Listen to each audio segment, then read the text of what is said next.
রব্বুল আলমিনের কাছে অসংখ্য অগণিত শুকরিয়া যে আল্লাহ পাক রব্বুল আলমিন আমাকে আপনাকে দ্বীনের নিসবতে, দাওয়াত ও তাবলীগের নিসবতে, কোরআনে কারিমের নিসবতে রব্বুল আলমিন আমাদেরকে দ্বীনি একটি পরিবেশে আসবার বসবার তৌফিক দান করেছেন। এর জন্য বলি আলহামদুলিল্লাহ। আমাদের মতো অনেক মানুষ ছিল, রব্বুল আলমিন বলেন আমি যাকে পছন্দ করি, ভালোবাসি, তাকে দ্বীনি পরিবেশে, দ্বীনি মজমায় আসবার বসবার তৌফিক দান করি।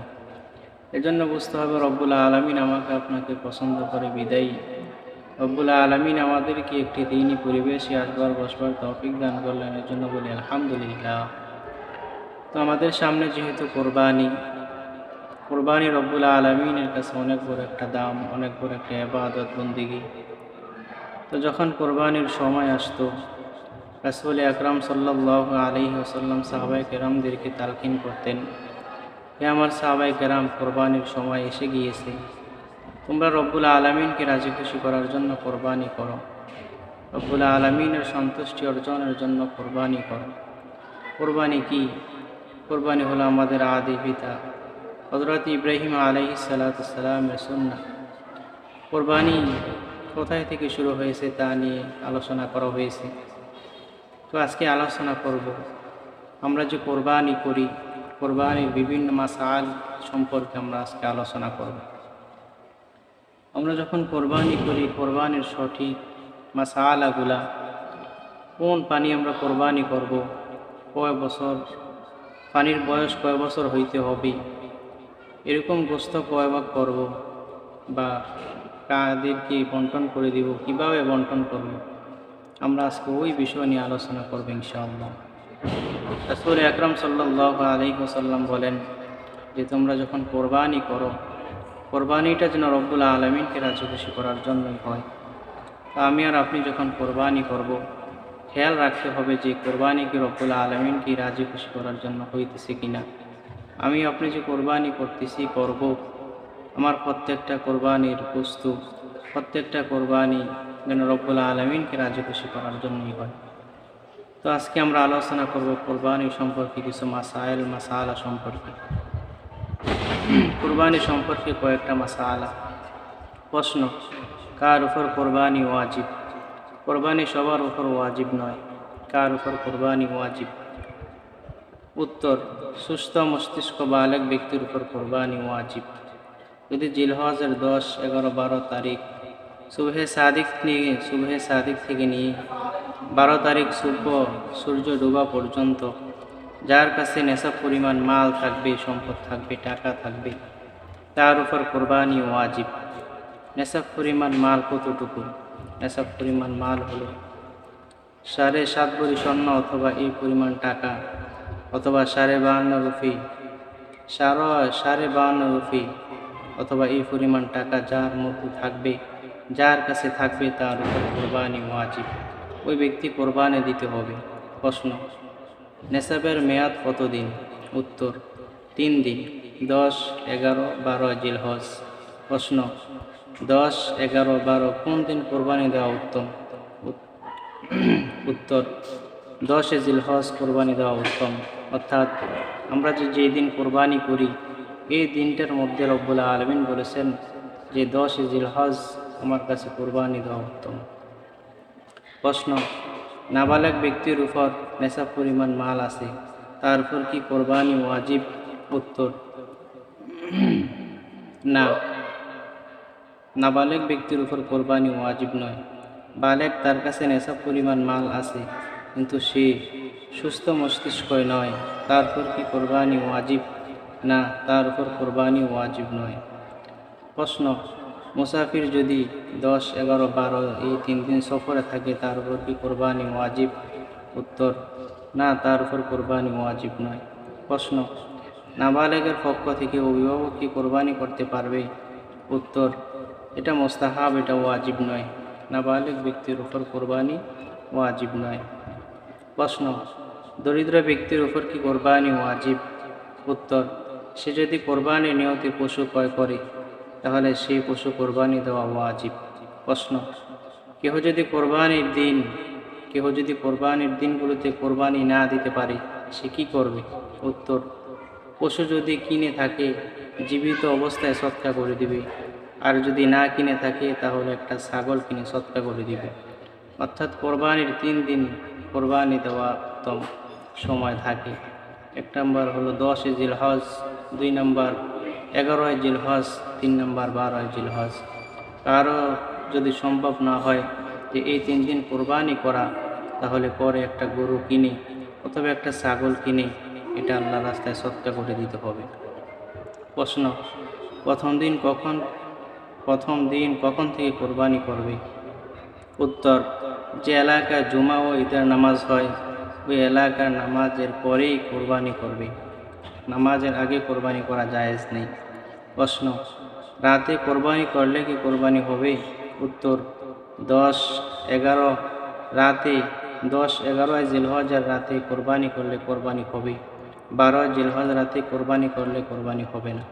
প্রশ্ন, কোন কোন পশু দ্বারা কোরবানি করবে? উত্তর, ওট, গরু, মহিষ, ছাগল, দুম্বা, বেড়া এগুলা দ্বারা কোরবানি করবে। বাকি অন্য যে পানি আছে ওগুলা দ্বারা কোরবানি করলে কোরবানি হবে না। প্রশ্ন, যেই পশু কোরবানি করবে সেটা কি পুরুষ হবে না মহিলা? উত্তর, পুরুষ মহিলা দুটোই কোরবানি করতে পারবে। প্রশ্ন, পশুর বয়স কত হতে হবে? উত্তর, ওট 5 বছর হতে হবে, গরু মহিষ 2 বছর, ছাগল বেড়া দুম্বা কমপক্ষে 1 বছর হতে হবে। আমরা যে কোরবানি করব এগুলোর বয়সগুলা আমরা সঠিকভাবে জেনে কোরবানি করবো ইনশাআল্লাহ। প্রশ্ন, এক পশুতে শরীকের সংখ্যা কত হতে পারে? উত্তর, বেড়া, দুম্বা, ছাগল এগুলো একজন দিতে হবে। ওট, মহিষ, গরু এগুলোর মধ্যে সর্বোচ্চ 7 জন শরীক হতে পারবে, এর অধিক এর বেশি শরীক হতে পারবে না। প্রশ্ন, গোশত বন্টনের সময় কম বেশি হলে কি করবে? উত্তর, কাহারও কোরবানি হবে না। এজন্য গোশত যখন বন্টন করব, যারা শরীক থাকবে সবাইকে সাথে নিয়ে বন্টন করতে হবে। কাহারও মনে যদি একটু ত্রুটি থাকে, সমস্যা থাকে, তাহলে সবার কোরবানি বাতিল হয়ে যাবে। প্রশ্ন, কোরবানিতে কি আকিকা দেওয়া যাবে? উত্তর, ওট, গরু, মহিষ আকিকার ভাগ দেওয়া যাবে, বাকিগুলোর মধ্যে যাবে না। প্রশ্ন, শরীকদের মধ্যে কাহারও টাকা হারাম হলে কোনো সমস্যা হবে কিনা? উত্তর, তাহলে কোরবানি কাহারও হবে না। যতজন কোরবানি শরীক থাকবে এর মধ্যে যদি কাহারও হারাম টাকা থাকে, একজনের কারণে সবার কোরবানি বাতিল হয়ে যাবে। প্রশ্ন, গরু, মহিষ, ওট একা কোরবানি করার নিয়তে কেউ কিনেছে, এখন কাউকে শরীক করতে পারবে কিনা? উত্তর, শরীক করতে পারবে, কিন্তু একাই দেওয়া উত্তম। প্রশ্ন, পশু যদি 3 পায়ে চলে, আরেক পায়ে না চলতে পারে, তা দ্বারা কোরবানি হবে কিনা? উত্তর, না, কোরবানি হবে না। যে পশুটা কিনবে ওটার পরিপূর্ণ 4টা পাও ভালো হতে হবে, পশুটা সুস্থ হতে হবে। প্রশ্ন, দাঁত নাই এরকম পশু দ্বারা কোরবানি হবে কিনা? উত্তর, দাঁত নাই অথবা দাঁত আছে তা দ্বারা ঘাস খাইতে পারে না, সেই পশু দ্বারা কোরবানি হবে না। প্রশ্ন, পশুর সিংহে সমস্যা থাকলে কোরবানি হবে কি না? উত্তর, যদি সিংহের কারণে পশুর মস্তিষ্কে সমস্যা হয় তাহলে কোরবানি হবে না, আর জন্মগত যদি সিং না থাকে সেটা দ্বারা কোরবানি হবে। প্রশ্ন, যেই পশুর শিং অর্ধেক আছে, যেই পশুর শিং অর্ধেক সেটা দ্বারা কোরবানি হবে কিনা? উত্তর, হ্যাঁ, সেটা জায়েজ, কোরবানি হবে। প্রশ্ন, অন্ধ পশু দ্বারা কোরবানি হবে কিনা? অন্ধ পশু দ্বারা কোরবানি করা জায়েজ আছে কিনা? উত্তর, না, অন্ধ পশু দ্বারা কোরবানি করলে কোরবানি হবে। প্রশ্ন, গর্ভবতী পশু কোরবানি করা জায়েজ আছে কিনা? উত্তর, পেটে কোনো বাচ্চা জীবিত থাকলে ওইটাও জবাই করে দিবে এবং ওইটার গোশত খাওয়া জায়েজ। রাসূল আকরাম সাল্লাল্লাহু আলাইহি ওয়াসাল্লাম বলেন যে যখন তোমরা গরু কিনবা অথবা ওট, দুম্বা এগুলা কিনবা, সব তাহকিক করে কিনো, কারণ ওইটার পেটের মধ্যে যখন বাচ্চা হয়ে যাবে, যদি জীবিত হয় তাহলে ওইটার সাথে জবাই করে দিবা, আর যদি মৃত হয় তাহলে ওইটা পালিয়ে দিবা, বাকি বস্তুগুলা নিয়ে নিবা। প্রশ্ন, পশু জবাই কি করা উত্তম? উত্তর, নিজের পশু নিজেই জবাই করা উত্তম, নিজে যদি না পারে তাহলে অন্য কাউকে দিয়ে জবাই করা উত্তম। প্রশ্ন, মৃত ব্যক্তির পক্ষ থেকে কোরবানি করা জায়েজ আছে কিনা? উত্তর, হ্যাঁ, মৃত ব্যক্তির পক্ষ থেকে কোরবানি করা জায়েজ। প্রশ্ন, 3 দিনের অধিক গোস্ত জমিয়ে রাখা জায়েজ আছে কিনা? উত্তর, 3 দিনের বেশি গোস্ত জমিয়ে রাখা জায়েজ আছে। প্রশ্ন, গোস্ত অনুমান করে ভাগ করা জায়েজ আসেনি? উত্তর, না, গোস্ত অনুমান করে ভাগ করে জায়েজ নেই। গোস্ত মেপে মেপে যতজন শরীক আছে সবাইকে সামনে রেখে গোস্ত দেওয়া উত্তম। প্রশ্ন, গোস্ত গরিবকে না দিলে গুনাহ হবে কিনা বা জায়েজ হবে কিনা? গোস্ত যদি গরিবকে না দিই আমার কোরবানি হয়ে যাবে, তবে এটা কৃপণতার আলামত, কিপটামির আলামত। প্রশ্ন, গোস্ত, চর্বি ইত্যাদি বিক্রি করা জায়েজ আছে কিনা? আমি যে কোরবানি করতেছি এই কোরবানির এই পশুর গোস্ত, চর্বি এগুলো বিক্রি করা জায়েজ আছে কিনা? উত্তর হলো বিক্রি করা জায়েজ নাই, তবে বিক্রি করলে যেই টাকাগুলো হবে এগুলো সদকা করে দিবে, রব্বুল আলামিনের রাস্তায় সদকা করে দিতে হবে। প্রশ্ন, জবাইকারী কসাই এদেরকে গোস্ত পারিশ্রমিকের বিনিময়ে দেওয়া জায়েজ আছে কিনা? না, এদেরকে পারিশ্রমের বিনিময় গোস্ত এরকমভাবে কোনো কিছুই দেওয়া জায়েজ নেই। প্রশ্ন, জবাই করা অস্ত্র এটা কীরকম হতে হবে? উত্তর, এটা ধারালো হতে হবে। কেন, যখন জবাই হবে এই পশু যেন কষ্ট না পায়, জন্য ধারালো একটা ছুরি নিয়ে এটাকে জবাই করতে হবে। প্রশ্ন, জবাই করার পর কখন চামড়া পশু গা থেকে চলা আরম্ভ করবে? উত্তর, পশু সে যখন একদম নিস্তব্ধ হবে তখন তার গা থেকে তার চামড়াটা কাটা আরম্ভ করবে। প্রশ্ন, এক পশুকে অন্য পশুর সামনে জবাই করা যাবে কিনা? উত্তর, জবাই করা যাবে, কিন্তু এটা ঠিক নয়। কারণ এক পশুর সামনে যদি আরেক পশুকে জবাই করা হয় সে মনে অনেক কষ্ট পায়, তার মধ্যে একটা ভয় থাকে যে হয়তো এই পশুর পরেই আমাকে হয়তো জবাই করবে, জন্য এক পশুর সামনে আরেক পশুকে জবাই করা এটা ঠিক নয়। প্রশ্ন, কোরবানির গোস্ত অন্য ধর্মের লোককে দেওয়া জায়েজ আছে কিনা?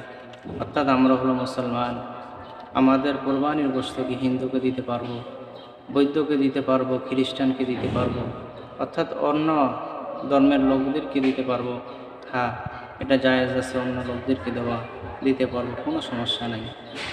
প্রশ্ন, পাগল পশু দ্বারা কোরবানি করা জায়েজ আছে কিনা? পাগল পশু দ্বারা যদি কোরবানি করি কোরবানি হবে কিনা? উত্তর, সে যদি পাগলামি কইরা ঘাস খাইতে পারে, বিভিন্ন কাজ করতে পারে ইত্যাদি করে, তাহলে জায়েজ আছে।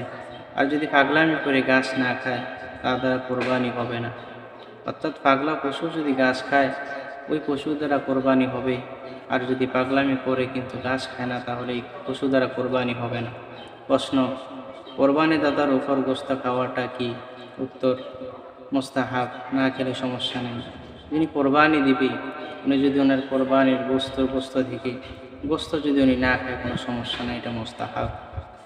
প্রশ্ন, কোরবানি ওয়াজিব এরকম ব্যক্তি যদি ঋণের টাকা দিয়ে কোরবানি দেয় তা আদায় হবে কিনা? উত্তর, আদায় হয়ে যাবে, তবে সুদের টাকা নিয়ে কোরবানি করা যাবে না। যদি সুদের টাকা হয় তাহলে কোরবানি হবে না। প্রশ্ন, খাসি ছাগল কোরবানি করা জায়েজ আছে কিনা? উত্তর, খাসি ছাগল কোরবানি করা জায়েজ আছে। প্রশ্ন, চামড়া নিজে ব্যবহার করতে পারবে কিনা? যিনি কোরবানি দিবে উনি কি ওনার গরুর চামড়া ব্যবহার করতে পারবে? উত্তর, পারবে। আর যদি বিক্রি করে দেয় তাহলে পুরাটা টাকা আল্লাহ তাআলার রাস্তায় সদকা করে দিবে অথবা এতিম মিসকিনের কাছে পৌঁছিয়ে দিবে। প্রশ্ন, জবাইকারীকে পারিশ্রমিক দেওয়া জায়েজ আছে কিনা? উত্তর, হ্যাঁ, জবাইকারীকে পারিশ্রমিক দেওয়া জায়েজ আছে। যে ব্যক্তি গরুটাকে জবাই করবে অথচ ছাগলটাকে জবাই করবে ওই ব্যক্তির অনেক কষ্ট হয়, তার শরীর থেকে অনেক শক্তি ব্যয় হয়, খরচ হয়, এজন্য যিনি জবাই করবে তাকে পারিশ্রমিক দেওয়া এটা জায়েজ আছে। প্রশ্ন, কোরবানির নিয়তে হাঁস, মুরগি, কবুতর জবাই করা জায়েজ আছে কিনা? কোরবানির দিন যদি কেউ নিয়ত করে যে আমি কোরবানির নিয়তে হাঁস, মুরগি, কবুতর জবাই করব, এটা জায়েজ আছে কিনা? উত্তর হলো না। আপনি কোরবানির দিন হাঁস, মুরগি, কবুতর এগুলো খাওয়ার নিয়তে জবাই করবেন, কিন্তু কোরবানির নিয়তে যদি কেউ জবাই করে তার কোরবানি হবে না।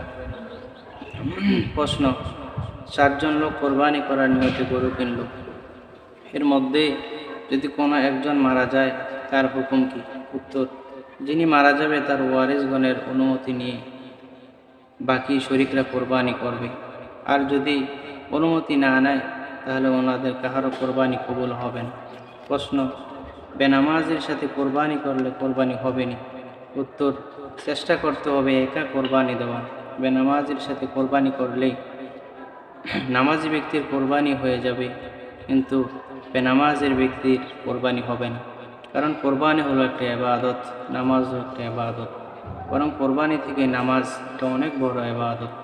এজন্য যে ব্যক্তি সবসময় নামাজ পড়ে তার এরকম অন্তরের মধ্যে খেয়াল থাকতে হবে যে আমি রব্বুল আলামিনকে রাজি খুশি করার জন্য কোরবানি করতেছি।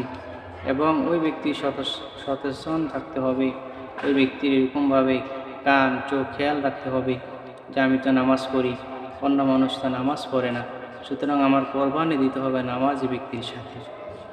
প্রশ্ন, কোরবানি কার উপর ওয়াজিব? উত্তর, যার নেশাব পরিমাণ মাল আছে তার উপর কোরবানি ওয়াজিব। এখন প্রশ্ন হলো, ঘরের মধ্যে যদি সবাই নেশাব পরিমাণ মাল থাকে এখন কি করবে?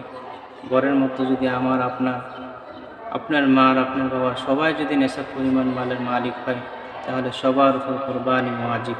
প্রশ্ন, অন্ধ পশু কোরবানি করা যাবে কিনা? উত্তর, অন্ধ পশু কোরবানি করা যাবে না। উত্তর, সে পশু দুই চোখ যদি অন্ধ থাকে বা এক চোখ যদি অন্ধ থাকে তা দ্বারা কোরবানি হবে না। রাসূল বলেন, 4 ধরনের পশু দ্বারা কোরবানি করা যায় না। 1, যেই পশুর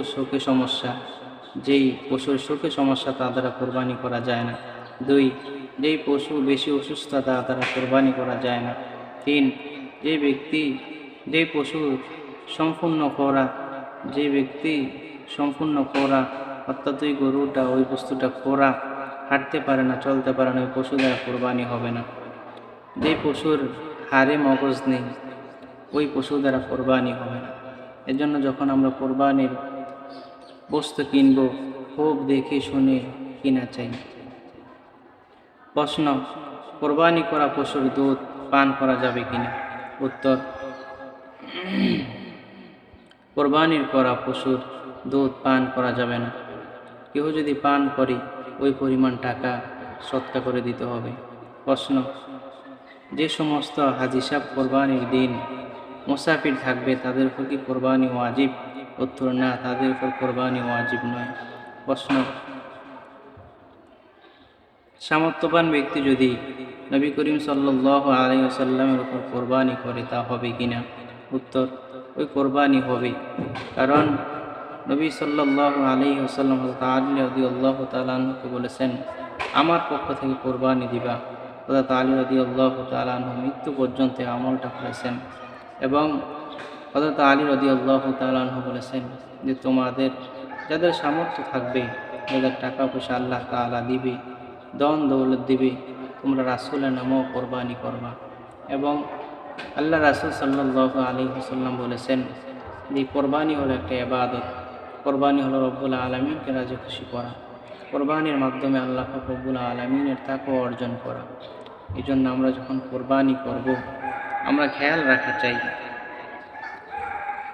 যে আমি যে কোরবানি করলাম আমার কোরবানিটা রব্বুল আলামিনকে রাজি খুশি করার জন্য হইল কিনা। আমি যে কোরবানি করতেছি আমার নিয়ত কি এরকম হইতেছে কিনা যে গোশত খাওয়ার নিয়ত।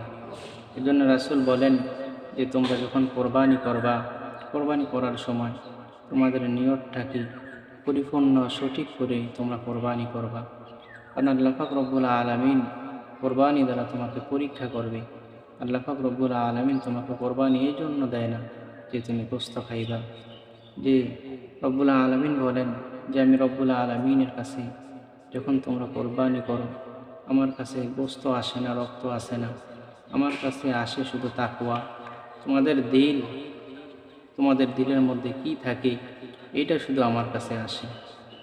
জন্য আমি আর আপনি যখন কোরবানি করব আমার নিয়তটা এরকম থাকতে হবে যে আমি কোরবানি করতেছি রব্বুল আলামিনকে রাজি খুশি করার জন্য। আমার নিয়তের মধ্যে যেন এরকম না থাকে যে কোরবানি করতেছি গোশত খাওয়ার নিয়তে, আমি কোরবানি করতেছি মানুষ দেখানোর নিয়তে, আমি কোরবানি করতেছি আমি একজন চেয়ারম্যান, মেম্বার, এমপি, মন্ত্রী। আমি এখন কোরবানি না করলে এলাকার মানুষ আমাকে খারাপ জানবে, খারাপ বলবে, আমার আপনার নিয়ত যদি এরকম থাকে, তাহলে রব্বুল আলামিন বলেন তোমার গোস্ত খাওয়া হবে, লোক দেখানো হবে, কিন্তু রব্বুল আলামিনকে রাজি খুশি করার জন্য তোমার কোরবানি হবে না। এজন্য আমি আর আপনি যখন কোরবানি করব, যেই বস্তুটা কিনব, যে গরু ছাগল দুম্বা যেটাই কিনি, খুব সচেতন হয়ে কিনব। এতক্ষণ ইতিপূর্বে যে কথাগুলো বললাম, মাসাআলাগুলো বললাম, এগুলা সব কিছু দেখে যাচাই বাছাই করে আমরা কোরবানির বস্তু কিনবো ইনশাআল্লাহ। আল্লাহ পাক রব্বুল আলামিন আমাদের সবাইকে সঠিকভাবে রব্বুল আলামিনকে রাজি খুশি করার জন্য কোরবানি করার তৌফিক দান করুক বলে আমিন। এবং যে মাসাআলাগুলা আলোচনা করলাম, আল্লাহ পাক রব্বুল আলামিন আমাদের সবাইকে মাসাআলার উপর মেনে অটল থাকার মানার তৌফিক দান করুক সহ বলি আমিন। ওয়া আখিরি দাওয়ানা আলহামদুলিল্লাহি রাব্বিল আলামিন।